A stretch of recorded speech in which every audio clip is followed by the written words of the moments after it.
కొత్తగా stock market లోకి వస్తున్న ప్రతి ఒక్కరికి ఒక చిన్న వార్నింగ్ లా చెప్తున్నాను. కంపెనీని నడుపుతున్న ప్రమోటర్స్ ఉన్నారు, వాళ్ళని గమనించుకోవడానికి సెబీ ఉంది, ఎక్స్చేంజెస్ ఉన్నాయి, ఎక్స్చేంజ్ ఫైలింగ్స్ ఉన్నాయి, అండ్ వాళ్ళకి అప్పుడు ఇచ్చిన బ్యాంక్స్ చూసుకోరా, వాళ్ళ బ్యాంక్స్ కి తెలీదా కంపెనీ ఎలా బిజినెస్ చేస్తుందో? గుర్తుంచుకోండి, సత్యం మనందరికీ తెలిసిన తెలుగు వాళ్ళ కంపెనీ ముందు రోజు వరకు అందరి దృష్టిలో ఒక టాప్ కంపెనీ. ఎస్ బ్యాంక్ కూడా అలిగేషన్స్ రానంత వరకు, ఇలా జరిగిందని తెలియనంత వరకు one of the top private sector bank. And Anil Ambani గారికి సంబంధించిన రిలయన్స్ పవర్ కానీ, రిలయన్స్ క్యాపిటల్ కానీ, రిలయన్స్ కమ్యూనికేషన్స్ కానీ, ఇవన్నీ కూడా షేర్ హోల్డర్స్ కి ఇష్యూ జరగనంత వరకు పీక్ లో పెరిగినవి. ఒక్క నైట్ చాలు మీరు చేసిన ఇన్వెస్ట్మెంట్, పెద్ద మొత్తంలో పెట్టిన డబ్బులు, మీ మొత్తం ఆశల్ని తలకిందులు చేయడానికి. చాలా దగ్గర ఎగ్జాంపుల్స్ చెప్తుంటారు కదా, ఈ పర్టికులర్ స్టాక్ లో 10,000 పెట్టుంటే ఇప్పుడు 1 కోటి అయ్యేది, 10 కోట్లు అయ్యేది, 100 కోట్లు అయ్యేదని. ఆ ఎగ్జాంపుల్స్ తో మీరు ఇన్స్పిరేషన్ తీసుకొని చాలా స్టాక్స్ ని ఇండివిజువల్ గా మీరు అనాలిసిస్ చేసి కొంటూ ఉంటే ఈ వీడియోని ఎండ్ వరకు చూడడానికి ప్రయత్నించండి. మీరు స్టాక్ మార్కెట్ లోకి కొత్తగా వచ్చి ఇలాంటి స్టాక్ ట్రాప్స్ లో పడకుండా సేఫ్ గా ఇన్వెస్ట్మెంట్ చేసుకోవాలంటే, ఇటువంటి స్ట్రెస్ లేకుండా, మీకు ఏదైతే రిటర్న్ రావాలనుకుంటున్నారో, బ్యాంక్ ఎఫ్డీలు, మిగిలిన స్కీమ్స్ కంటే మంచి రిటర్న్, ఇలా స్కామ్ అయిపోయే ఇలాంటి రిస్క్ లేకుండా ఎలా ఇన్వెస్ట్మెంట్ చేసుకోవాలి స్టాక్ మార్కెట్ లో అన్న ఒక బ్లూ ప్రింట్ ని కూడా కొత్త వాళ్ళకి అర్థమయ్యేలా ఇవాళ వీడియోలో ఉంటుంది. బికాస్ ఈ వీడియో మీరు కష్టపడి సంపాదిస్తున్న డబ్బుల్ని మాయ మాటలు చెప్పి మిమ్మల్ని షేర్ని కొనిచ్చి మిమ్మల్ని మోసం చేసే వాళ్ళ చేతిలో వెళ్లకుండా మిమ్మల్ని కాపాడుతుంది. ఫ్రెండ్స్, స్టాక్ మార్కెట్ లో చాలా కంపెనీలు మనం పెట్టిన దగ్గర నుంచి 90%, 95%, 98%, 99% దగ్గరగా కూడా మనకి నష్టాలు ఇచ్చుంటాయి. ఎగ్జాంపుల్ సుజలాన్ 98% లాస్ ఇచ్చింది, వడాఫోన్ ఐడియా కూడా 98%, పీసీ జ్యువెలర్స్ కూడా 98%, అండ్ వకరెంజీ కూడా 99% loss, and Gensol engineering 90% above దగ్గరగా ప్రెసెంట్ లాస్ ఉంది. ఇది కూడా 99% కి కొద్ది రోజులు వస్తుంది. కానీ ఇవన్నిట్లో కూడా బిజినెస్ రిలేటెడ్ గా ఇష్యూస్ నష్టాలు ఇచ్చినవి ఉన్నాయి. అంటే ఫ్రాడ్ చేసి, స్కామ్స్ చేసి నష్టపోయినవి కాదు, బిజినెస్ కోల్పోయి బిజినెస్ లో రాంగ్ జరిగి నష్టపోయినవి, ఇన్వెస్టర్స్ కి నష్టాలు ఇచ్చినవి ఉన్నాయి. బట్ ఇంటెన్షనల్ గా ఫ్రాడ్స్, ఇంటెన్షనల్ గా స్కామ్, అక్కడ ఏం లేకపోయినా ఇన్వెస్టర్స్ కి మాయ మాటలు చెప్పి ఒక స్టోరీ నమ్మి వాళ్ళ కష్టార్జితాన్ని దోచుకున్న కంపెనీలు ఉన్నాయి. ఇవి ఎలా దోచుకుంటాయి? దీనికి ఒక ఎగ్జాంపుల్ రీసెంట్ గా జరిగిన జెన్సోల్ ఇంజనీరింగ్ ని తీసుకుంటూ ఎలా మనం ప్రాఫిట్స్, క్యాష్ ఫ్లోస్ ని అబ్జర్వ్ చేసి అక్కడ ఉన్న మిస్ మ్యాచ్ ని ఎలా మనం ముందుగానే తెలుసుకోవడం. చివరిలో ఇప్పుడు 4 లక్షల షేర్లు అమ్మడానికి పెట్టారు. జెన్సోల్ ఇంజనీరింగ్ లో తప్పు జరిగిందనేసరికి ఇన్వెస్టర్స్ అందరూ ముందుకు వచ్చి 4 లక్షల షేర్లు మాకొద్దు, మా దగ్గర ఉన్న మొత్తం వాటాను అమ్మేస్తామని ముందుకు వచ్చారు ఫ్రాడ్ జరిగిన తర్వాత. కానీ దానికి కొంత టైం ముందే మనకి రెడ్ సైన్స్ ఉన్నాయి, రెడ్ ఫ్లాగ్స్ ఉన్నాయి. ఫ్యూచర్ లో ఎప్పుడైనా స్కామ్ జరిగే అవకాశం ఉందా లేదా అని ఎర్లీగా మీరు ఎలా తెలుసుకొని తక్కువ నష్టంతోనే బయటపడి ఇన్వెస్టర్స్ ని ట్రాప్ చేయాలనుకుంటున్న స్టాక్స్ నుంచి ఎలా మీ డబ్బుల్ని సేవ్ చేసుకోవచ్చు అనేది ఇవాళ వీడియోలో ఎక్స్ప్లెయిన్ చేయబోతున్నాను. ఇది చాలా డీటెయిల్డ్ గా ఉంటుంది. ఫస్ట్ ఒక కేస్ స్టడీతో మనం స్టార్ట్ చేస్తాం, తర్వాత అసలు మనం ఒక స్టాక్ రిలేటెడ్ గా ఏవేవి గమనించాలి, అండ్ ఫైనలీ మనం అన్ని చేసినా సరే మనం ట్రాప్ అయ్యి అనుకుందాం, ఎర్లీగా ఎలా ఎగ్జిట్ అవ్వాలి, తక్కువ లాస్ తో ఎలా ఎగ్జిట్ అవ్వాలి, ఇది ఇవాళ వీడియోలో మీరు తెలుసుకుంటారు. మీరు స్టాక్ మార్కెట్ లోకి కొత్తగా వచ్చి ఇలాంటి స్టాక్ ట్రాప్స్ లో పడకుండా సేఫ్ గా ఇన్వెస్ట్మెంట్ చేసుకోవాలంటే, ఇటువంటి స్ట్రెస్ లేకుండా, మీకు ఏదైతే రిటర్న్ రావాలనుకుంటున్నారో, బ్యాంక్ ఎఫ్డీలు, మిగిలిన స్కీమ్స్ కంటే మంచి రిటర్న్, ఇలా స్కామ్ అయిపోయే ఇలాంటి రిస్క్ లేకుండా ఎలా ఇన్వెస్ట్మెంట్ చేసుకోవాలి స్టాక్ మార్కెట్ లో అన్న ఒక బ్లూ ప్రింట్ ని కూడా కొత్త వాళ్ళకి అర్థమయ్యేలా ఇవాళ వీడియోలో ఉంటుంది. ఫ్రెండ్స్, వీడియోని స్టార్ట్ చేసే ముందు ఈ స్టాక్స్ కొనండి, ఈ మ్యూచువల్ ఫండ్స్ కొనండి, ఇందులో డబ్బులు పెట్టండి, అందులో డబ్బులు పెట్టండి అనే వీడియోస్ ఖచ్చితంగా ఎక్కువ మంది షేర్ చేస్తారు. చాలా మంది చూస్తారు, వాళ్ళ డెసిషన్స్ వాళ్ళు తీసుకుంటారు. బట్ ఇలాంటి వీడియోస్ చాలా తక్కువ మంది చూస్తారు, అండ్ చూసిన వాళ్ళు కూడా ఖచ్చితంగా షేర్ చేయరు. కానీ ఇది హార్డ్ ఎర్న్డ్ మనీ. ఇన్స్టాగ్రామ్ లో, యూట్యూబ్ లో చిన్న చిన్న రీల్స్ చూసి ఇష్టం వచ్చిన స్టాక్స్ కొనేసి రేపొద్దునే ట్రాప్ అయినప్పుడు కూడా బయటకు రావాలా వద్దా అనే ఒక క్వశ్చన్ మార్క్ తో మన వాళ్ళు సఫర్ అవ్వకూడదు అంటే ఈ అవేర్నెస్ వాళ్ళు స్టాక్స్ కొనక ముందే ఉండాలి. స్టాక్ మార్కెట్ లో ఇన్వెస్ట్మెంట్ చేస్తున్న వాళ్ళు చేస్తారని మీకు అనిపించిన ప్రతి ఒక్కరికి కూడా ఈ వీడియోని షేర్ చేయండి. లైక్ చేశారు కదా, షేర్ కూడా. మంచి అవేర్నెస్ ఉంది, ఇది నలుగురికి తెలియాలనుకున్నప్పుడు ఖచ్చితంగా మన వాళ్ళతో షేర్ చేయడం మర్చిపోద్దు. అండ్ మన వాళ్ళలో ఎక్కడెక్కడ ఇన్వెస్ట్మెంట్ చేస్తున్నారో తెలుసుకోవాలని అడుగుతున్నాను. మీరు స్టాక్ మార్కెట్ లో డైరెక్ట్ గా స్టాక్స్ లో ఇన్వెస్ట్ చేస్తుంటారా, ఆర్ మ్యూచువల్ ఫండ్స్ లో ఇన్వెస్ట్ చేస్తుంటారా, ఆ రెండిట్లో ఇన్వెస్ట్మెంట్ చేస్తుంటే ఎంతెంత పర్సెంట్ చేస్తుంటారు అనేది వీలైతే కామెంట్ సెక్షన్ లో చెప్పండి. మోస్ట్ ఆఫ్ మన సబ్స్క్రైబర్స్ ఏ రకంగా ఇన్వెస్ట్మెంట్ చేస్తున్నారన్న ఒక క్లారిటీ నాకు ఉంటుంది. వీడియోని స్టార్ట్ చేద్దాం. ఫస్ట్ ఒక కేస్ స్టడీతో స్టార్ట్ చేద్దాం.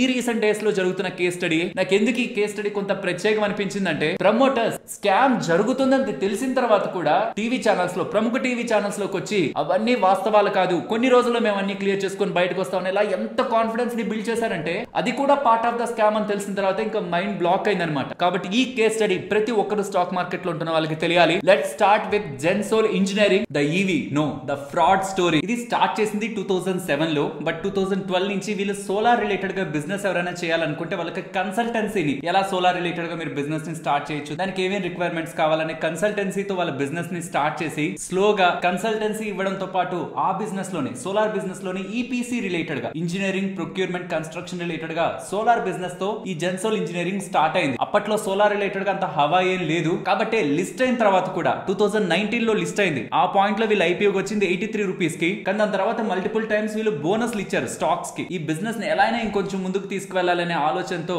సోలార్ లో ఉంటున్న వాళ్ళు కాస్త సడన్ గా ఈవీ సైడ్ షిఫ్ట్ అయ్యారు. అప్పుడే ఈ జెన్సోల్ ఇంజనీరింగ్ అండర్ లో వీళ్ళు ఒక కొత్త కంపెనీని స్టార్ట్ చేశారు, బ్లూ స్మార్ట్. ఈ బ్లూ స్మార్ట్ పెద్ద పెద్ద సిటీస్ లో ఉంటున్న వాళ్ళకి ఆల్రెడీ ఐడియా ఉంటుంది, బెంగళూరు కానీ ఢిల్లీ కానీ. ఇదేంటంటే ఓలా ఊబర్ కి కాంపిటీషన్, బట్ అవి పెట్రోల్ డీజిల్ వెహికల్స్ తో రన్ అవుతుంటే మేము మాత్రం ఈవీ రిలేటెడ్ గా సర్వీసెస్ ఇస్తామని, ఓలా ఊబర్ కంటే మేము బెటర్ సర్వీసెస్ ఇస్తామని మార్కెట్ లో చాలా త్వరగానే పేరు తెచ్చుకున్నారు. చాలా వరకు చాలా మంది కూడా ఈ బ్లూ స్మార్ట్ సర్వీసెస్ ని వాడారు. మీరు కూడా ఒకవేళ వాడుంటే మీ రిలేటెడ్ గా ఒపీనియన్ ని కూడా కామెంట్ సెక్షన్ లో చెప్పండి. అండ్ మార్కెట్ కూడా చాలా ఇంట్రెస్టింగ్ అనిపించింది. ఓలా ఊబర్ కంటే మంచి కాంపిటీటర్ వచ్చారు, చాలా టైం కి సర్వీసెస్ ఇస్తున్నారు అండ్ ఈవీ రిలేటెడ్ గా వెహికల్స్ ని వాడుతున్నారు. కమింగ్ టైమ్స్ లో మంచి గ్రోత్ ఉంటుందని వీళ్ళని ప్రజలు నమ్మడంతో పాటు ఈవీ రిలేటెడ్ గా, రెన్యూబుల్స్ రిలేటెడ్ గా బిజినెస్ చేసే వాళ్ళకి లోన్స్ ఇస్తుంటారు. ఐఆర్డిఏ వాళ్ళు, పిఎఫ్సి వాళ్ళు, వాళ్ళ దగ్గర నుంచి వీళ్ళు లోన్ పొందగలిగారు. 977 కోట్లు పెట్టి 6400 ఈవీ వెహికల్స్ ని కొని మేము మా బిజినెస్ ని పెంచుకోవాలనుకుంటున్నామని వాళ్ళకి ప్రపోజల్ పెడితే వాళ్ళ లోన్ ని కూడా ఆఫర్ చేశారు. 977 crores లోన్ కూడా వీళ్ళకి వచ్చింది. దాంతో పద్ధతిగా ఈవీస్ ని కొని వాళ్ళు ఏదైతే ప్లాన్ అనుకున్నారో ఆ ప్లాన్ లో ముందుకు వెళ్ళి అక్కడ ఫ్లాప్ అయినా కనీసం ప్రమోటర్స్ ఒక నేమ్ అంటూ మిగిలేదేమో, కానీ వాళ్ళు చేసిందే మిస్టేక్ గురించి మాట్లాడుకునే ముందు ఇక్కడ వరకు ఏం జరిగిందంటే 2017లో 60 కోట్ల దగ్గరగా ఉంటున్న వాళ్ళ సేల్స్ 1300 కోట్లకి జంప్ అయింది. అప్పుడు 2 కోట్ల దగ్గరగా ఉంటున్న వాళ్ళ ప్రాఫిట్ 80 కోట్లకి జంప్ అయింది. కానీ at the same time promoters related గా కంపెనీలో వాటా స్లోగా 70% నుంచి 35% కి వచ్చేసింది. అండ్ ఆ 35% కూడా కంప్లీట్ గా తాకట్లో ఉంది. ఇది అండర్లైన్ చేసుకోవాల్సిన main element. Company sales grow అవుతున్న, కంపెనీ ఫ్యూచర్ స్ట్రాంగ్ గా ఉంటుంది అనుకున్నప్పుడు ప్రమోటర్స్ వాళ్ళ వాటాని సగానికి తగ్గించేసుకున్నారు. ఆ మిగిలిపోయిన సగాన్ని కూడా తాకట్టు పెట్టారు. బట్ స్టిల్ ఇన్వెస్టర్స్ స్ట్రాంగ్ అని కంపెనీని నమ్మారు. ఎందుకంటే సేల్స్ అలా ఉన్నాయి, గ్రోత్ అలా ఉంది, పెద్ద పెద్ద ఇన్స్టిట్యూషన్స్ కూడా వీళ్ళకి లోన్స్ ఇస్తున్నాయి. ఈవీ రిలేటెడ్ గా వాళ్ళకి స్ట్రాంగ్ ప్లేయర్ గా బ్లూ స్మార్ట్ తో ఎమర్జ్ అవుతారు. నో డౌట్ ఇది ఫ్యూచర్ లో ఇప్పటి వరకు మల్టీ బ్యాగర్ రిటర్న్స్ ఇచ్చింది. ఆల్మోస్ట్ 20 రూపీస్ దగ్గర నుంచి 1300 వరకు వెళ్ళిపోయింది. 20 దాని ఐపీఓ ప్రైస్ కాదు, 83 ఐపీఓ ప్రైస్. బట్ ఈ బోనస్లు ఉన్నాయి కదా, దాన్ని మనం వేసుకుంటే 20 నుంచి 1300 కి వెళ్ళినట్టు. 2022 వరకు కూడా వాళ్ళ దగ్గర 408 షేర్ హోల్డర్స్ ఉన్న వాళ్ళు కాస్త ఎప్పుడైతే స్టాక్ ప్రైస్ గణనీయంగా ఇలా పెరిగిందో ఆ పాయింట్ లో స్లోగా వస్తూ 94,000 మంది షేర్ హోల్డర్స్ గా ఈ కంపెనీలోకి వచ్చారు. ఇక్కడ వరకు మార్కెట్ లో ఎటువంటి ఇష్యూ కూడా లేదు. ఎందుకంటే కంపెనీ బిజినెస్ పెరుగుతుంది, ప్యారలల్ గా షేర్ ప్రైస్ పెరుగుతుంది, ఫ్యూచర్ రిలేటెడ్ గా ప్రాజెక్ట్స్ కి వీళ్ళకి ఫండింగ్ దొరికింది, బిజినెస్ ముందుకు చేసుకుని వెళ్తారు, స్ట్రాంగ్ ప్లేయర్ గా ఎవాల్వ్ అవుతారు. అలా ఈ కంపెనీకి 7,400 కోట్లకు పైగా మార్కెట్ వాల్యుయేషన్ ఇచ్చేసింది. అంటే ఆ కంపెనీ విలువ సుమారు 7,500 కోట్లు ఇచ్చేసింది. ఇప్పుడు ఆ కంపెనీ ఒక విలువ 440 కోట్లు. అది కూడా నిలబడదు. కమింగ్ టైమ్స్ లో కూడా లోయర్ సర్క్యూట్స్ కొడుతూ కిందకి వెళ్తూ ఉంటుంది. ఇక్కడ వరకు బానే ఉంది కదా. అసలు ప్రాబ్లం ఏంటి? 2024 మిడిల్ వరకు అంతా బానే జరుగుతుంది. స్టాక్ ఏమో ఆల్ టైమ్ హైస్ దగ్గర ఉంది. ఆ పాయింట్ ఆఫ్ టైమ్ లో బ్లూ స్మార్ట్ కి సంబంధించిన 30 కోట్ల అప్పు కట్టాల్సిన టైంలో కట్టకపోతూ ఉండడం డిఫాల్ట్ అయింది. వీళ్ళ అండర్ లో ఉంటున్న కంపెనీ 30 కోట్ల అప్పును కట్టలేకపోయింది. వాళ్ళ దగ్గర బ్యాలెన్స్ షీట్ లో 250 కోట్ల దగ్గరగా క్యాష్ ఉందని ఎలా, బుక్స్ లో ఉందని ఎలా చెప్పారు. దాంతో 30 కోట్ల అప్పు కట్టలేకపోయారు. అసలు ప్రాబ్లం ఏంటి? అప్పుడు కూడా మార్కెట్ అంత సీరియస్ గా రియాక్ట్ అవ్వలేదు. సరే ఏదైనా ఇష్యూ ఏమో, ప్రమోటర్స్ ఏదైనా సార్ట్ అవుట్ చేసుకుంటారేమో అనుకుంది. స్లోగా విజిల్ బ్లోయర్ కంప్లైంట్స్ సెబీకి వెళ్ళాయి. లోపల డబ్బుల్ని వాళ్ళు ఇష్టం వచ్చినట్లు వాడుకుంటున్నారు, దీని మీద ఇన్వెస్టిగేషన్ చేయండి అని సెబీకి కంప్లైంట్స్ వెళ్ళాయి. అండ్ అప్పుడైనా ప్రాంప్ట్ గా సెబీ దీని రిలేటెడ్ గా ఇన్వెస్టిగేషన్ చేసి ఏదైనా యాక్షన్ తీసుకుని ఉన్నా చాలా బాగుండేదేమో. కానీ స్లోగా దాని రిలేటెడ్ గా మళ్ళీ మార్కెట్స్ లో అనాలిసిస్ లో స్టడీలు ఇవన్నీ జరుగుతున్న పాయింట్ లో మార్చ్ 2025, ఇది చాలా ఇంపార్టెంట్. మిడ్ ఆఫ్ 2024 నుంచి మార్చ్ 2025 వరకు ఈ కంపెనీలో ఈ లెవెల్ ఆఫ్ థింగ్స్ జరుగుతున్నాయని మనకు తెలియదు. మార్చ్ 2025 లో కేర్ వాళ్ళు ఫస్ట్ డౌన్ గ్రేడ్ చేశారు. ఐసీఆర్ఏ వాళ్ళు కూడా బయటకు వచ్చి డౌన్ గ్రేడ్ చేయడమే కాదు, ఫస్ట్ టైం ఒక బిగ్ స్టేట్మెంట్ చేశారు. వీళ్ళు ఫ్రాడ్ డాక్యుమెంట్స్ పెట్టి లోన్స్ తీసుకున్నారని. ఆ రోజు నేను న్యూస్ వీడియోలో కూడా మాట్లాడుతూ ఫ్రాడ్ డాక్యుమెంట్స్ పెట్టి లోన్స్ తీసుకున్నారని అంత పెద్ద స్టేట్మెంట్ ఒక రేటింగ్ ఏజెన్సీ చేసినప్పుడు వీళ్ళు దాన్ని ఎందుకంత స్ట్రాంగ్ గా ఖండించట్లేదు, వీళ్ళు ఎందుకు పరువు నష్టం దావా వేయాలని ప్రయత్నించట్లేదు? ఎందుకంటే ఎవరైనా బిజినెస్ ఎథికల్ గా చేస్తున్నప్పుడు వాళ్ళు చేస్తున్నది తప్పు కాదు అని వాళ్ళ కాన్ఫిడెంట్ ఉంటే ఎవరైనా అంటున్నారు అనుకోండి, ఖచ్చితంగా వాళ్ళు దానికి అలానే రియాక్ట్ అవుతారు. కానీ అక్కడ ప్రమోటర్స్ అలా చేయలేదు. ఇక్కడ మీరు చూడండి, న్యూస్ ప్లాట్ఫామ్స్ లోకి వచ్చి మేము ఎక్కడా ఫ్రాడ్ చేయలేదు, 3-4 నెలల్లో ఎవరైతే మమ్మల్ని డౌన్ గ్రేడ్ చేశారో వాళ్ళే మమ్మల్ని అప్గ్రేడ్ చేస్తారు, మాకు చాలా కాన్ఫిడెంట్ ఉంది, షార్ట్ టర్మ్ లిక్విడిటీ క్రంచ్ వల్ల మేము ఇలా లోన్స్ రీపేమెంట్ చేయలేకపోతున్నాం, అన్నిటిని సార్ట్ అవుట్ చేస్తున్నాం. ఏదైతే రీసెంట్ టైమ్స్ లో నేను వాటాను అమ్మేశానో తను స్లోగా ప్రమోటర్స్ వాటాలు నమ్ముకుంటూ వచ్చారో అది వాళ్ళ డెట్ ని క్లియర్ చేయడానికి అని. మోస్ట్లీ ఇన్వెస్టర్స్ లో కాన్ఫిడెన్స్ బిల్డ్ చేయడానికి నేషనల్ మీడియా ఛానల్స్ లోకి వచ్చి మరి ఇంటర్వ్యూస్ ఇచ్చి యాజ్ ఎ ప్రమోటర్ గా తప్పు బయటపడుతుందని తెలుస్తున్నా స్టిల్ ఇన్వెస్టర్స్ ని లోపలికి లాగితే కానీ వాళ్ళు బయటకు వెళ్ళలేరు, ఇంకా లిక్విడిటీని పెంచాలనే ప్రయత్నం కాకపోతే ఇది ది బిగ్గెస్ట్ బ్లండర్. అక్కడ వరకు జరిగినవి చాలా తప్పులు ఉంటాయి, బట్ ఇది the biggest blunder. And March లో వాళ్ళు అలా స్టేట్మెంట్స్ చేసిన తర్వాత స్టాక్ ప్రైస్ లో ఒక షార్ప్ ఫాల్ కనిపించింది. తర్వాత కొద్ది రోజులకే సెబీ వాళ్ళ రిపోర్ట్ అయితే మొత్తం ఇన్వెస్టర్ కమ్యూనిటీని ఒక పెద్ద షాక్ కి గురి చేసింది. ఈ సెబీ వాళ్ళ రిపోర్ట్ 29 పేజెస్ తో ఉంటది. ఈ మొత్తం 29 పేజెస్ లో ఉంటున్న సారాంశం ఏంటంటే ఈ అన్మోల్ సింగ్ జగ్గి, పునీత్ సింగ్ జగ్గి ఎవరైతే ఈ కంపెనీని స్థాపించి ఇంత దూరం తీసుకొచ్చారో వాళ్ళు ఈ కంపెనీ కోసం రైజ్ చేసిన డబ్బుల్ని వాళ్ళ సొంత ప్రయోజనాలకు వాడుకున్నారు. 6400 ఈవీ వెహికల్స్ కొనాలని ఐఆర్డిఏ అండ్ పిఎఫ్సి వాళ్ళ దగ్గర నుంచి 977 crore లోన్ తెచ్చుకున్నారు కదా. అందులో వాళ్ళు 6400 వెహికల్స్ ని కొనలేదు, 4700 వెహికల్స్ ని మాత్రమే కొని వాళ్ళు తీసుకొచ్చిన డబ్బులకి వాళ్ళు ఖర్చు పెట్టిన డబ్బులకి 410 కోట్ల దగ్గరగా డిఫరెన్స్ ని చూపించారు. అందులో సెబీ చేస్తున్న ఇన్వెస్టిగేషన్ లో కొంతమందికి వీళ్ళు డబ్బులు కడుతూ ఉండడం, వెహికల్ రిలేటెడ్ కాస్ట్లు, వెండర్ పేమెంట్స్ వీటన్నిటిని తీసేస్తే సుమారుగా 262 కోట్ల 90 లక్షలకి మాత్రం ఎక్కడా లెక్క తేలట్లేదు. ఆ డబ్బులు ఏమైందని చూసే ప్రయత్నంలో వాళ్ళ అమ్మగారికి 6 కోట్లు, వాళ్ళ వైఫ్ కి ఒక 3 కోట్లు, తన ప్రమోటర్స్ కి సంబంధించిన కంపెనీల్లోకి డబ్బులు, వాళ్ళ క్రెడిట్ కార్డ్ బిల్స్, వాళ్ళ ఫారెన్ రిలేటెడ్ గా ట్రాన్సాక్షన్, పర్సనల్ యూస్ కోసం లక్షల డబ్బుల్ని, కంపెనీకి సంబంధించిన డబ్బుల్ని ఇల్లీగల్ గా యూస్ చేసుకొని ఇన్వెస్టర్స్ ఒక నమ్మకాన్ని వీళ్ళు కోల్పోయారు. ఇదే ప్రాసెస్ లో ఈ కంపెనీకి సంబంధించిన స్టాక్ ప్రైస్ తో కూడా ఈ కంపెనీకి సంబంధించిన డబ్బుల్నే వాడి రౌండ్ టిప్పింగ్ చేసి యాక్టివిటీని చేశారు. లెట్స్ సే నా కంపెనీ ఉంది, నా కంపెనీకి సంబంధించిన డబ్బుల్ని వేరొకరికి పంపించి వాళ్ళు నా దాంట్లో ఇన్వెస్ట్మెంట్ చేస్తున్నట్టు, ఆర్ వాళ్ళు నా కంపెనీకి సంబంధించిన షేర్స్ ని కొనేలా, అమ్మేలా, ట్రేడ్ చేసేలా నా కంపెనీ డబ్బుల్ని నేను వాడడం అనేది రాంగ్ థింగ్. అది పీపుల్ ఎలాంటి ఇంప్రెషన్ ని క్రియేట్ చేస్తుంది, ఈ కంపెనీలో ఎవరో డబ్బులు పెడుతున్నారంట, ఈ కంపెనీలో ఎవరో కొంటున్నారంట, ఎవరెవరో ఇన్వెస్టర్స్ వస్తున్నారంట అనే ఒక ఫాల్స్ ఇంప్రెషన్ ని క్రియేట్ చేస్తుంది కదా. ఇలా సెబీ వాళ్ళు పూసగుచ్చినట్లు మొత్తం ఈ రిపోర్ట్ లో ఎక్స్ప్లెయిన్ చేశారు. అండ్ ఇందులో ఇంకొక ఇంట్రెస్టింగ్ థింగ్, ఒకనొక పాయింట్ లో వీళ్ళు ఎలక్ట్రిక్ వెహికల్స్ రిలేటెడ్ గా కూడా బిజినెస్ చేయబోతున్నామని భారత్ మొబిలిటీ గ్లోబల్ ఎక్స్పో 2025 లో 29,000 కార్ల రిలేటెడ్ గా వీళ్ళకి ఆర్డర్ వచ్చినట్టు చెప్పారు. అసలు ఎక్కడది మ్యానుఫ్యాక్చరింగ్ ఫెసిలిటీ అని ఎన్ఎస్ఏ అఫీషియల్ వెళ్ళి చూస్తే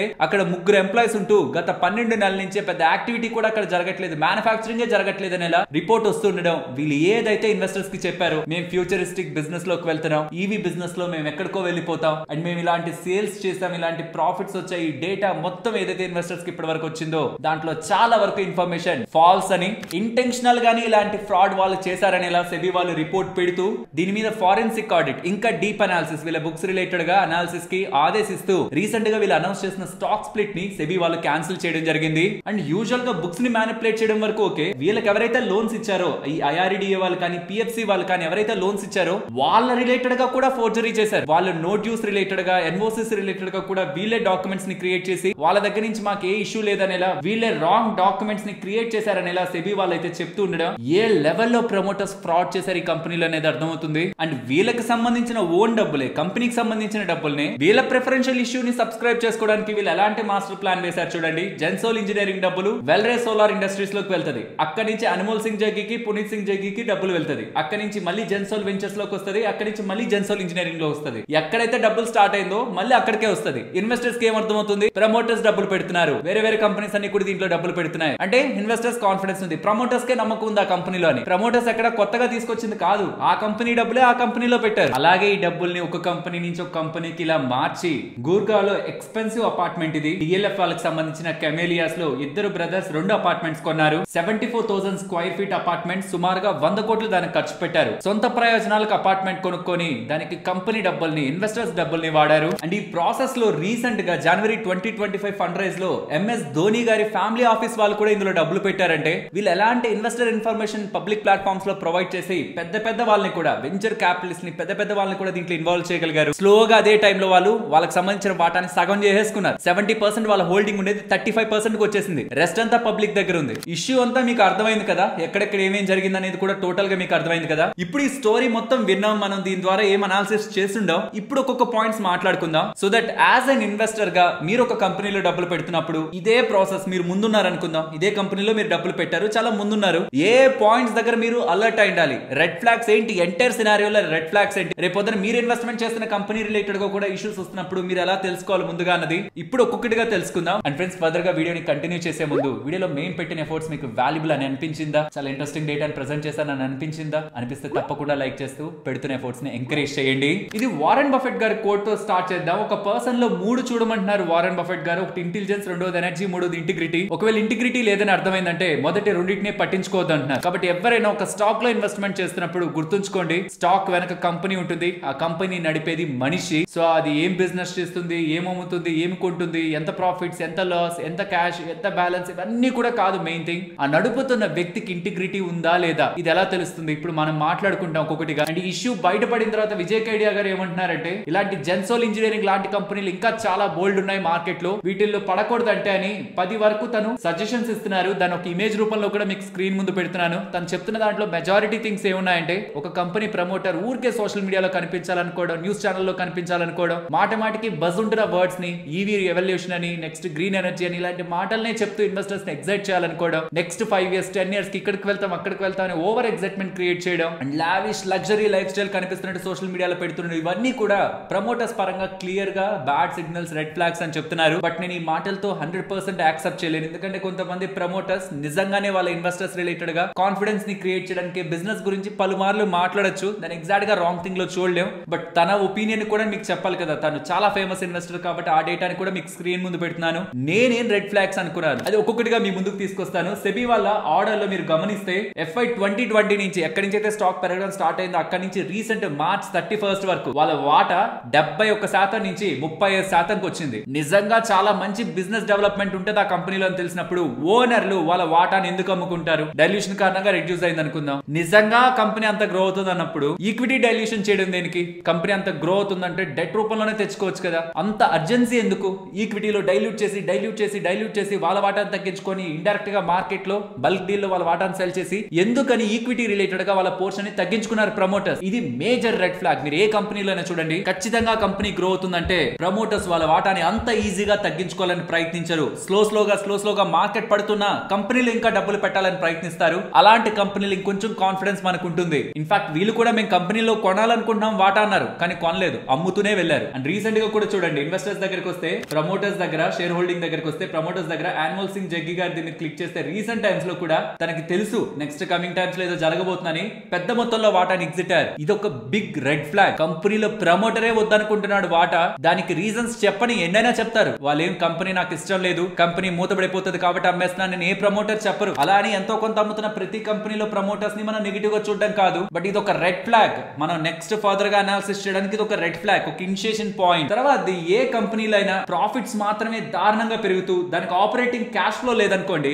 ఇది మేజర్ కన్సర్న్ అనమాట. ఇది నేను మీకు చూపించి చెప్పే ముందు మీరే చెప్పండి, నాకు ఒక హోటల్ ఉంది, ఆ హోటల్లో ఇన్వెస్ట్మెంట్ చేద్దాం అనుకుంటున్నారు. మిమ్మల్ని నేను ఏ రకంగా మోసం చేయగలను? ఒక 100 మందినో 200 మందినో పెట్టి అందరికి నేనే డబ్బులు ఇచ్చి తను వచ్చి చూడడానికి, ఆ హోటల్ ని చూడడానికి వచ్చినప్పుడు మీరు వచ్చి తెగ తినేసేయండి, అక్కడ ఇష్టం వచ్చినవి ఆర్డర్ చేసేసుకోండి, డబ్బులేం కట్టాల్సిన నీళ్ళు లేదు, సేల్స్ అయితే చేసేయండి అని మీరు నా హోటల్ ని చూడడానికి వచ్చినప్పుడు ఫుల్ గా నింపేస్తాను నేను. మీరు దాన్ని చూసేమనుకుంటారు, అబ్బా ఇంత బిజినెస్ జరుగుతుందా, ఈ హోటల్లో ఇన్వెస్ట్మెంట్ చేయాలనుకుంటున్నానని. ఉండాల్సిన రేట్ కంటే నేను ఎక్కువ చెప్పినా మీరు కొంటారు, ఎందుకంటే అదే నిజం అనుకుంటారు కాబట్టి. ఇదే జరుగుతుంది ప్రతి కంపెనీలో కూడా. వాళ్ళు చేయాలనుకుంటే మ్యానిపులేషన్, ప్రాఫిట్ అండ్ లాస్ లో హ్యాపీగా చేయగలరు. సేల్స్ 62 కోట్లు సేల్స్ నుంచి 1400 కోట్ల సేల్స్ కి పెంచగలరు. ప్రాఫిట్స్ 1 కోటి నుంచి 87 కోట్లకు కూడా వాళ్ళు పెంచగలరు. ప్రాఫిట్స్ ని, బిజినెస్ ని ఇష్టం వచ్చినట్టు చేయగలరు. నేను ఇందాక హోటల్లో చేసినట్టు. కానీ గల్లా పెట్టిలోకి డబ్బులు తీసుకురాగలరా? అదే హోటల్లో నేను అందరికి డబ్బులు ఇచ్చి మ్యానిపులేషన్ చేసి సేల్స్ ని పెంచగలిగానేమో, వాళ్ళు నాకు డబ్బులు కడతారా? నేనే పెట్టిన మనుషులు అయితే వాళ్ళు నాకు డబ్బులు కడతారా?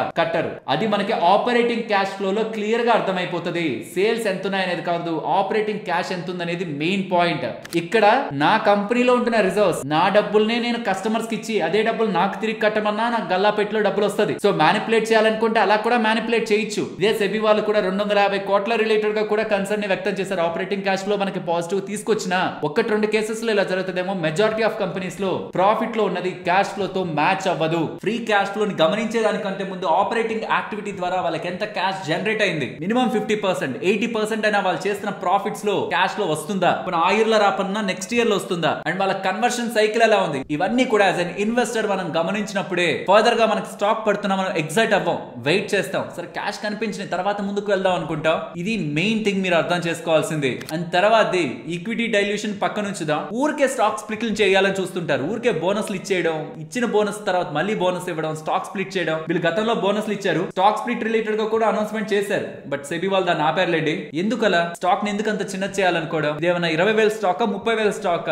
పోనీ 2,000 ఉండే తెచ్చారనుకుందాం కిందకి. ఈ కంపెనీని పక్కన పెడదాం, ఇది కాదు మెయిన్ ఎగ్జాంపుల్. చాలా కంపెనీస్ ఉన్నాయి, వాళ్ళు ఏంటంటే 50 రూపాయల స్టాక్ స్టాక్ ను కూడా 10 రూపాయలు తేవాలని చూస్తారు, 10 కూడా 5కి తేవాలని చూస్తారు, 5 దగ్గర కూడా స్టాక్ స్ప్లిట్ ఇస్తారు, మళ్ళీ బోనస్ ఇస్తారు. నేను ఒక కంపెనీ గురించి కూడా మాట్లాడాను ఒకసారి పెనీ స్టాక్ రిలేటెడ్ గా. ఎందుకు అంత ఆశ, ఎందుకు దాన్ని అంత చిన్న చేసేయాలి, ఏం అంత తొందర ఏంటి దాన్ని చిన్న చేసి ఏం చేసేయాలని రీటైలర్స్ అలా అయితే కుప్పలుగా వచ్చేస్తారనా? సో ఎప్పుడైనా ఒక కంపెనీ అర్థం పర్థం లేకుండా స్టాక్ స్ప్లిట్లు బోనస్లు ఇచ్చి ఎగ్జైట్ చేయాలని చూస్తుంటే ఇది కూడా ఒక రెడ్ ఫ్లాగ్. పోనీ అదంతా కాదు, మనం ఏం పట్టించుకోలేదు, న్యూస్ ని ఫాలో అవ్వలేదు, కంపెనీని ట్రాక్ చేయలేదు, ఏమీ కాలేదు, ఇవేవి నేను చేయలేదు, నాకు తెలియని కూడా తెలియదు ఇవేవి. స్టిల్ ఎప్పుడైనా ఒక కంపెనీ మీద అలిగేషన్ వచ్చినప్పుడు, ఇన్ఫోసిస్ మీద కూడా అలిగేషన్స్ వచ్చాయి, వేరే మంచి కంపెనీస్ మీద కూడా అలిగేషన్స్ వచ్చాయి. ఈవెన్ సత్యం రిలేటెడ్ గా కూడా ఒకప్పుడు అది స్ట్రాంగ్ కంపెనీ కదా, అలిగేషన్స్ దాని మీద వచ్చాయి. సో అలిగేషన్స్ వచ్చిన వెంటనే మనం ఎగ్జిట్ అవ్వాలి, ఎంటర్ అవ్వాలి అని పక్కన పెట్టేస్తే, అట్లీస్ట్ అలిగేషన్ వచ్చినప్పుడైనా, వాళ్ళ మీద ఆరోపణలు వచ్చినప్పుడైనా, నేను ఆ పర్టికులర్ స్టాక్ లో కొన్నాను, మీరు ఎంత పెద్ద కంపెనీ పేరైనా చెప్పండి, యూఎస్ లో ఉన్నదైనా ఇండియాలో ఉన్నదైనా ఏ కంపెనీ అయినా చెప్పండి, అలిగేషన్స్ వచ్చినప్పుడు నేను దాంట్లో ఆపర్చునిటీని చూడను.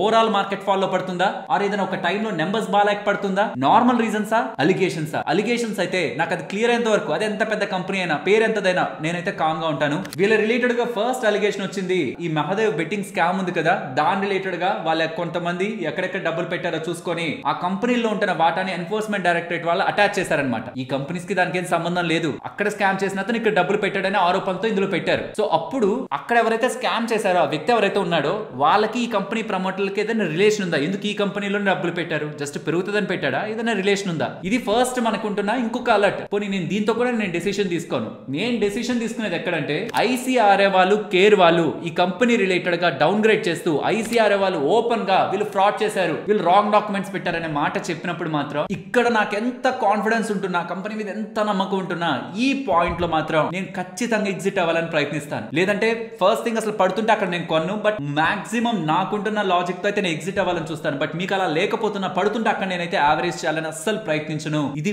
Major call. ఇక్కడ ఎగ్జిట్ తీసుకుంటున్న వాళ్ళైనా ఒక 50% 60% లాస్ తోనే బయటకు వచ్చే వాళ్ళేమో, ఇప్పటికి ఇంకా ట్రాప్ అయిపోయే వాళ్ళు కాదు. వాళ్ళు బయటకు రావాలంటే చాలా టైం వెయిట్ చేయాలి. సరే పోనీ ఇది కూడా మనం స్కిప్ అయ్యాం. సెబీ రిపోర్ట్ తర్వాత, సెబీ వాళ్ళు క్లియర్ గా ఇక్కడ ఇంత స్కామ్ జరిగిందని చెప్పిన తర్వాత కూడా లోయర్ సర్క్యూట్ లో స్టాక్ ఉంటే స్టిల్ దాంట్లో 1,57,000 దగ్గరగా ట్రేడెడ్ వాల్యూమ్ కనిపిస్తుంది. కొనే వాళ్ళే లేరంటే వాల్యూమ్ ఎలా క్రియేట్ అవుతుంది? సో కొన్నారు. ఎవరు కొన్నారు? తెలివైన వాళ్ళు కొన్నారా? వెంచర్ క్యాపిటలిస్టులు కొన్నారా? ప్రైవేట్ ఈక్విటీ ప్లేయర్స్ కొన్నారా? బిగ్ ఇన్స్టిట్యూషనల్ ఇన్వెస్టర్స్ ఎవరైనా మ్యూచువల్ ఫండ్స్ కొన్నారా?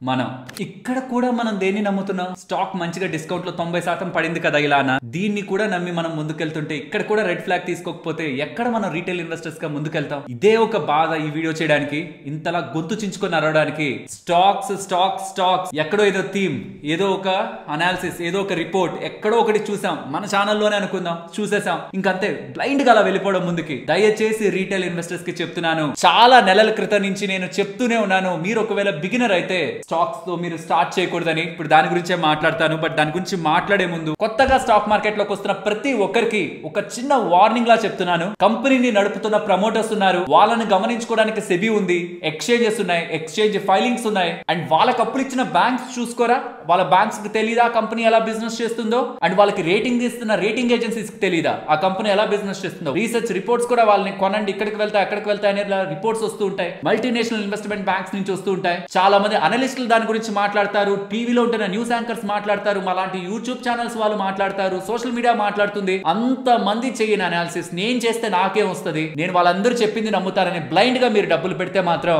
గుర్తుంచుకోండి, సత్యం మనందరికీ తెలిసిన తెలుగు వాళ్ళ కంపెనీ ముందు రోజు వరకు అందరి దృష్టిలో ఒక టాప్ కంపెనీ. ఎస్ బ్యాంక్ కూడా అలిగేషన్స్ రానంత వరకు, ఇలా జరిగిందని తెలియనంత వరకు one of the top private sector bank. And Anil Ambani గారికి సంబంధించిన రిలయన్స్ పవర్ కానీ, రిలయన్స్ క్యాపిటల్ కానీ, రిలయన్స్ కమ్యూనికేషన్స్ కానీ ఇష్యూస్ బయటకు రానంత వరకు అవి చాలా పెద్ద కంపెనీస్. మీరు నెట్ లో సర్చ్ చేసి చూడండి, పీసీ జ్యువెలర్స్ కానీ, వకరంజీ కానీ, ఇవన్నీ కూడా షేర్ హోల్డర్స్ కి ఇష్యూ జరగనంత వరకు పీక్ లో పెరిగినవి. ఒక్క నైట్ చాలు, మీరు చేసిన ఇన్వెస్ట్మెంట్, పెద్ద మొత్తంలో పెట్టిన డబ్బులు, మీరు ప్రాపర్ అవేర్నెస్ తో లేదంటే మీ మొత్తం ఆశల్ని తలకిందులు చేయడానికి. కాబట్టి చెప్తున్నాను, స్టాక్ మార్కెట్ లో కొత్తగా వచ్చిన వాళ్ళు వెళ్లాల్సింది డైరెక్ట్ గా స్టాక్స్ తో కాదు. ఒకవేళ మీరు డైరెక్ట్ గా స్టాక్స్ తో వెళ్ళాలనుకుంటే కొంత శాతమైన మ్యూచువల్ ఫండ్స్ తో వెళ్ళి, కొంత శాతం మీరు స్టాక్స్ తో వెళ్ళినా, ఆ డైరెక్ట్ స్టాక్ ఇన్వెస్ట్మెంట్ రిలేటెడ్ గా మీరు time to time time to time analysis చేసుకుంటూ ఉండాలి. ఫస్ట్ థింగ్ వాళ్ళ బిజినెస్ ఏంటి, ఎలా గ్రో అవుతుంది, ప్రాఫిట్లు ఎంత వస్తున్నాయి, ఎలాంటి గ్రోత్ చెప్తున్నారు, ఈపీఎస్ గ్రోత్, ఇవన్నీతో పాటు ప్రమోటర్స్ ఒక ఇంటిగ్రిటీ, వాళ్ళు చెప్తున్న మాటల్ని ఒక్కొక్క స్టెప్ ఎక్కుతున్నారా లేదా, నోటికి వచ్చిన మాటలు చెప్పేసి తర్వాత దాన్ని పోస్ట్ పోన్ చేస్తూ వెళ్తున్నారా. అలాంటి నోటికి వచ్చిన మాటలు చెప్పే వాళ్ళని ఫస్ట్ మార్కెట్ హీరోగా చూస్తుంది, తర్వాత వాళ్ళని పనిష్ చేసే ప్రాసెస్ లో మనం బలైపోతాం. వాళ్ళేమో సేఫ్ గా ఈ లోపు వాటాను అమ్మేసుకో అంటారు. కాబట్టి చెప్తారు top line is vanity, bottom line is sanity, cash flow is reality. Top line is vanity అంటే, టాప్ లైన్ అంటే రెవెన్యూ, సేల్స్, నెక్స్ట్ ఇలా అలా అని చెప్పే మాటలన్నీ కూడా ఎక్సైట్మెంట్ క్రియేట్ చేస్తాయి, ఒక ఓవర్ వ్యూని ఇస్తాయి. బాటమ్ లైన్ శానిటీ అంటే రియలైజేషన్ కి తీసుకొస్తాయి, ఓకే ఇంత ప్రాఫిట్స్ వస్తుందా అని. క్యాష్ ఫ్లో ఈజ్ రియాలిటీ, మనకి రియలైజేషన్ రావడం కాదు ఇంపార్టెంట్, రియాలిటీ ఏంటో తెలియడం ఇంపార్టెంట్. కాబట్టి క్యాష్ ఫ్లోస్ ని ఫస్ట్ అర్థం చేసుకోండి. మీరు జస్ట్ స్క్రీనర్ వెబ్సైట్ లోకి వచ్చి డౌన్ సైడ్ కి వచ్చారంటే వాళ్ళు ప్రాఫిట్స్ ఎలా పోస్ట్ చేస్తున్నారు, సేల్స్ ఎలా ఉంది, మార్జిన్ ఎలా ఉంది, ట్యాక్స్ ఎలా ఉంది అని తెలిసిన తర్వాత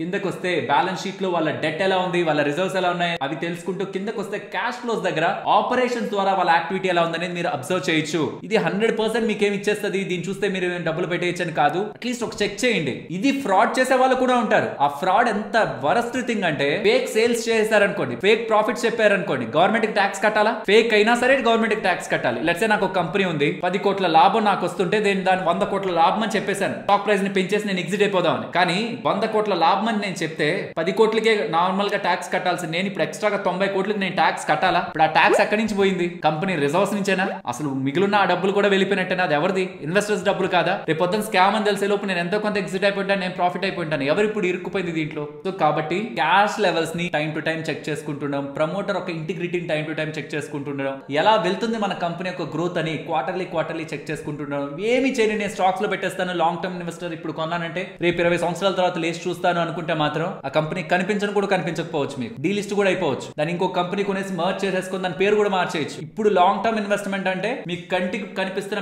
పెద్ద వాటిల్లో చేస్తే పర్లేదేమో, కానీ అక్కడ కూడా రిస్కే, బట్ స్టిల్ అవి పర్లేదేమో. లైక్ హిందుస్థాన్ యూనిలీవర్ తీసుకున్నా, రిలయన్స్ ఇండస్ట్రీస్ తీసుకున్నా, హెచ్డిఎఫ్సి బ్యాంక్ తీసుకున్నా, ఐసిఐసిఐ బ్యాంక్ తీసుకున్నా, యాక్సిస్ బ్యాంక్ తీసుకున్నా, వీటిలో కూడా మీరు టైం టు టైం చెక్ చేసుకుంటూనే ఉండాలి. బట్ తక్కువ చెక్ చేసుకున్నా పర్లేదులే, చాలా పెద్ద కంపెనీస్ మన కళ్ళ ముందు కనిపిస్తున్న కంపెనీస్ అనుకోవచ్చు. చిన్న కంపెనీస్ జస్ట్ మీరు ఎక్కడో న్యూస్ ఛానల్స్ లోనో లేకపోతే అలాంటి వీడియోస్ లోనో ఎక్కడో ఒకటి చూసేసి ఇలా చెప్తున్నారు అలా చెప్తున్నారు, ఇది అది గ్రోత్ అంటే నమ్మి వెళ్ళిపోయిన ఉంటాయి చూసారా, అది చిటికలో డిసపియర్ అయిపోతాయి ఒక్క అప్డేట్ తో. డిసపియర్ అంటే మాయమైపోవడం కాదు, ఓవరాల్ గా దాని మీద ఉన్న కాన్ఫిడెన్స్, ఒపీనియన్ మొత్తం కూడా మార్కెట్ లో పోతుంది. కాబట్టి always start with mutual funds, always start with ETF. ఎలా స్టార్ట్ చేయాలి, వాటిలో ఎలా ఇన్వెస్ట్మెంట్ చేయాలి, ప్రస్తుతం ఉన్న టాప్ మ్యూచువల్ ఫండ్స్ ఏంటి, ఈటీఎఫ్లు ఏంటి, వీటి గురించి 4 వీడియోలు మీరు చూస్తే సరిపోతుంది. 4 వీడియోలు మ్యూచువల్ ఫండ్స్ గురించి తెలుసుకుంటారు. ఏవి మంచి మ్యూచువల్ ఫండ్స్ అని డీటెయిల్డ్ గా ఉంటున్న అన్ని మ్యూచువల్ ఫండ్స్ ని అనాలిసిస్ చేస్తున్న వీడియో, ఈటీఎఫ్ల గురించి తెలుసుకుంటారు, ఏవి మంచి ఈటీఎఫ్లు అని చెప్తున్న వీడియో. ఈ 4 వీడియోలు చూసి మీరు మార్కెట్ లో ఇన్వెస్ట్మెంట్ ని స్టార్ట్ చేసుకుంటే ఏ తలనొప్పి మీకుండదు, ఇలాంటి స్కామ్ తలనొప్పి మీకుండదు. లేదు నేను డైరెక్ట్ స్టాక్ ఇన్వెస్ట్మెంట్ కి వెళ్తాను అనుకుంటే, స్టాక్స్ లో ప్రాఫిట్ అండ్ లాస్ ని ఎలా చూడాలి, బ్యాలెన్స్ షీట్ ని, క్యాష్ ఫ్లో ని, ప్రాఫిట్ అండ్ లాస్ ని ఎలా మనం మిక్స్ చేసి చూడాలి, ఎలా వాటిని ఇంటిగ్రేట్ చేసుకోవాలి, స్టాక్ ని అనాలిసిస్ చేయాలంటే మనం చూడాల్సినవి ఏంటి, స్క్రీనర్ లోకి వచ్చి మంచి కంపెనీస్ ఎలా చూడాలి, ఇవన్నీ కూడా మన ఛానల్లో ఉన్నాయి. బట్ అన్నిటిని చూడండి. అవేర్నెస్ లేకుండా దయచేసి జస్ట్ ఎక్కడో చెప్పారని విని మీరు వెళ్ళారంటే మాత్రం కష్టార్జితం కోల్పోతారు. దయచేసి ఈ వీడియోని అందరికీ షేర్ చేయండి, అవేర్నెస్ ని క్రియేట్ చేయండి. గుర్తుంచుకోండి, మనం ఎంత అనాలిసిస్ చేసి ఇన్వెస్ట్మెంట్ చేసినా రాంగ్ అయ్యే ఛాన్స్ ఉంది. మనం అందరినీ తప్పు పట్టేయడానికి లేదు, రాంగ్ అయ్యే ఛాన్స్ ఉంది. ఇక్కడ మనం చేయాల్సిందల్లా మిస్టేక్ అని అర్థం అవుతున్నప్పుడైనా మన వాటాన్ని తగ్గించుకోవాలి, ఆర్ కంప్లీట్ గా ఎగ్జిట్ అవ్వాలి. రెడ్ ఫ్లాగ్స్ అని చెప్పాను కదా, ఎగ్జిట్ అవ్వాలి, ఆర్ అట్లీస్ట్ దాన్ని యావరేజ్ చేయకుండా అయినా ఉండాలి. అర్థమైంది అనుకుంటాను మీకు. అండ్ మీకు ఈ వీడియో ఇంట్రెస్టింగ్ అనిపిస్తే ఖచ్చితంగా లైక్ చేయండి. అండ్ ఛానల్ నుంచి వస్తున్న ఎఫర్ట్స్ మీకు వాల్యుబుల్ అనిపిస్తే ఛానల్ కి సంబంధించిన డిస్క్రిప్షన్ కామెంట్ సెక్షన్ లో మనకు సంబంధించిన డీమ్యాట్ అకౌంట్ రిఫరల్ లింక్స్ ఉంటాయి. ఛానల్ ని ఫర్దర్ గా సపోర్ట్ చేద్దాం అనుకుంటే డైరెక్ట్ గా ఓపెన్ చేసే బదులు మన ఛానల్ కి సంబంధించిన రిఫరల్ లింక్స్ తో అకౌంట్ ఓపెన్ చేసుకుంటే ఛానల్ ని కూడా సపోర్ట్ చేసినట్లుంటుంది. మరొక ఇంట్రెస్టింగ్ వీడియోతో నేను మళ్ళీ మీ ముందుకు వస్తాను. అంతవరకు టేక్ కేర్, జై హింద్.